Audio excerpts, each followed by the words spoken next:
ఓం శ్రీ గురుభ్యో నమ. శ్రీ మహాగణాధిపతి ఏ నమో నమ. వక్రతుండ మహాకాయ సూర్యకోటి సమప్రభ నిర్విఘ్నం కురుమే దేవ సర్వకార్యేషు సర్వదా.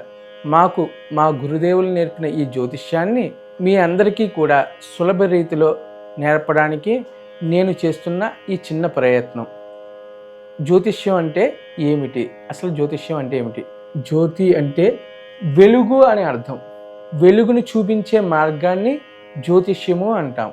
వెలుగుని చూపించే మార్గాన్ని జ్యోతిష్యము అంటాం. మనము ఈ జ్యోతిష్యాన్ని ఇప్పుడు నేర్చుకుందాం. జ్యోతిష్యంలో ప్రధానంగా రెండు భాగాలు. ఒకటి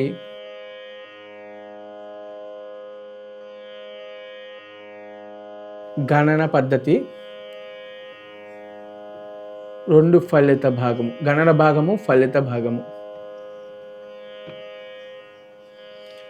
జ్యోతిష్యం నేర్చుకుందాం అనుకున్నప్పుడు మనం తెలుసుకోవాల్సినవి ఏంటి అంటే, జ్యోతిష్యంలో గణన భాగము, ఫలిత భాగం అని రెండు ఉంటాయి. అంటే గణనము అంటే కాలిక్యులేషన్ మెథడ్. మనం కాలిక్యులేట్ చేసే విధానం అంతా కూడా మనకి గణన పద్ధతిలోకి వస్తుంది. అదేవిధంగా కాలిక్యులేషన్ చేసిన దానిని చూసి ఎలా ఉందో చెప్పడాన్ని ఫలిత భాగం అంటారు. అంటే ఒక జాతకం చూసిన తర్వాత జాతకంలో ఉన్న గ్రహాల యొక్క స్థితిగతులను బట్టి మనం చెప్పడాన్ని ఫలిత భాగంలోకి వస్తుందన్నమాట. ఇప్పుడు ఫలిత భాగం గురించి మనం ఒక్కొక్కటిగా నేర్చుకుందాం. ఫలిత భాగంలో మనం ఒక్కొక్కటిగా నేర్చుకుందాం. అసలు జ్యోతిష్యం గురించి మనం తెలుసుకోవాలంటే మనం ఏమి తెలుసుకోవాలి?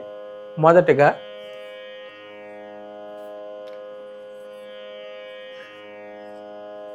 రాసులు, గ్రహాలు,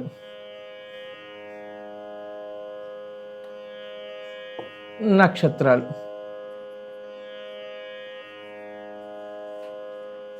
మనం జ్యోతిష్యంలో ఫలిత భాగానికి కోసం కానీ గణన భాగాని కోసం కానీ మనం తెలుసుకుందాం అనుకునేటప్పుడు జ్యోతిష్యంలో బేసిక్గా తెలుసుకోవాల్సిన విషయాలు ఈ మూడు. మొదటిది రాసులు, రెండు గ్రహాలు, మూడు నక్షత్రాలు. రాసులు, నక్షత్రాలు, గ్రహాల్లో మొదటిగా మనం రాసుల గురించి తెలుసుకుందాం. అసలు రాసులు ఏంటి? మనకి ఒక వృత్తానికి 360 డిగ్రీలు, అంటే ఒక సర్కిల్కి 360 డిగ్రీలు. అంటే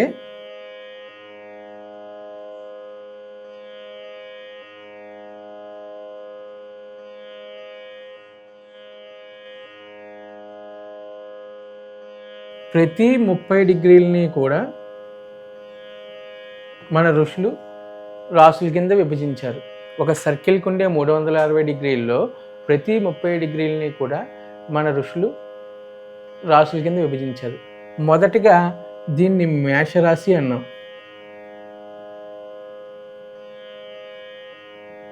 మేషం. రెండోది వృషభ రాశి. మూడవ రాశి మనకి మిథున రాశి. నాలుగవది కర్కాటక రాశి. ఐదవ రాశి సింహరాశి. ఆరవ రాశి కన్య రాశి. 7 తులారాశి. 8 వృశ్చిక రాశి. 9 ధనురాశి. 10 మకర రాశి. 11 కుంభరాశి. 12 మీనరాశి. 360 డిగ్రీలని మనం 12 భాగాలు చేస్తే 12 రాశులు వచ్చాయి.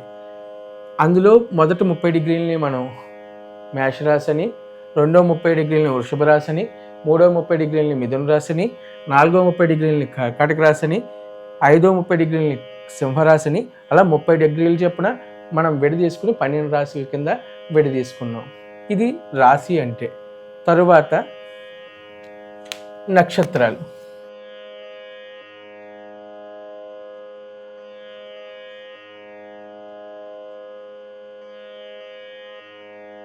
మనకి నక్షత్రాలు 27.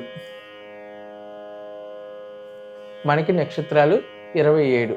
అవి అశ్వని, భరణి, కృత్తిక, రోహిణి, మృగశిర, ఆరుద్ర, పునర్వసు, పుష్యమి, ఆశ్లేష, మఖ, పుబ్బ, ఉత్తర, అస్త, చిత్త, స్వాతి, విశాఖ, అనురాధ, జ్యేష్ఠ, మూల, పూర్వాషాఢ, ఉత్తరాషాఢ, శ్రవణం, ధనిష్ఠ, శతభిషం, పూర్వాభాద్ర, ఉత్తరాభాద్ర, రేవతి. ఇవన్నీ కూడా 27 నక్షత్రాలు. ప్రతి నక్షత్రానికి కూడా 4 పాదాలు ఉంటాయి.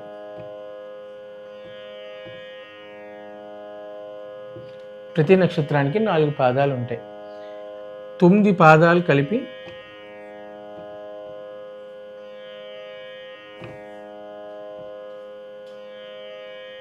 ఒక రాశి. 9 పాదాలు కలిపి ఒక రాశి. ఉదాహరణకు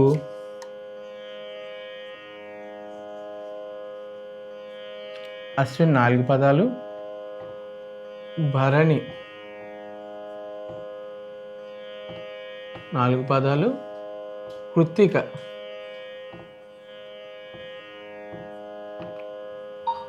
1 పాదము కలిపి మేషరాశి.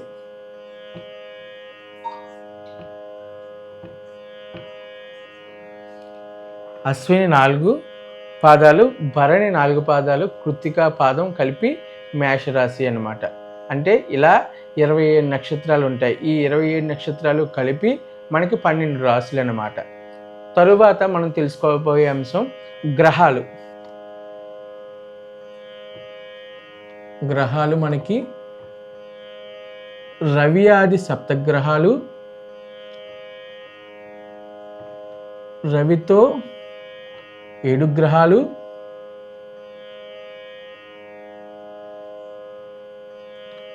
రెండు ఛాయాగ్రహాలు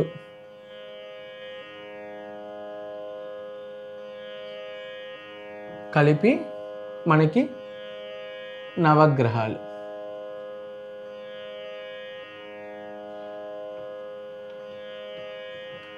తొమ్మిది.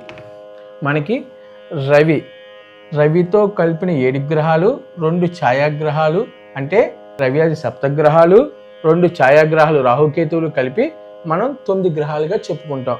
ఇందులో మనకి 9 గ్రహాలు ఏమిటి అంటే రవి, చంద్రుడు, కుజ, బుధ, గురు, శుక్ర, శని. ఇది రవి ఆది సప్తగ్రహాలు, రాహువు, కేతువు. ఈ 2 కూడా ఛాయాగ్రహాలు.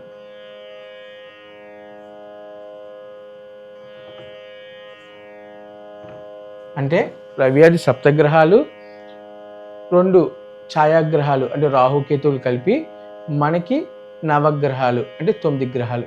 అంటే మనం జ్యోతిష్యం నేర్చుకుందాం అనుకున్నప్పుడు బేసిక్గా తెలుసుకోవాల్సిన 3 విషయాలు ఏంటి? మొదటిగా రాసులు 12, 2 నక్షత్రాలు 27, 3 గ్రహాలు 9, నవగ్రహాలు 12 రాసులు 27 నక్షత్రాల గురించి మనం ఇప్పుడు దాకా చెప్పుకున్నాం.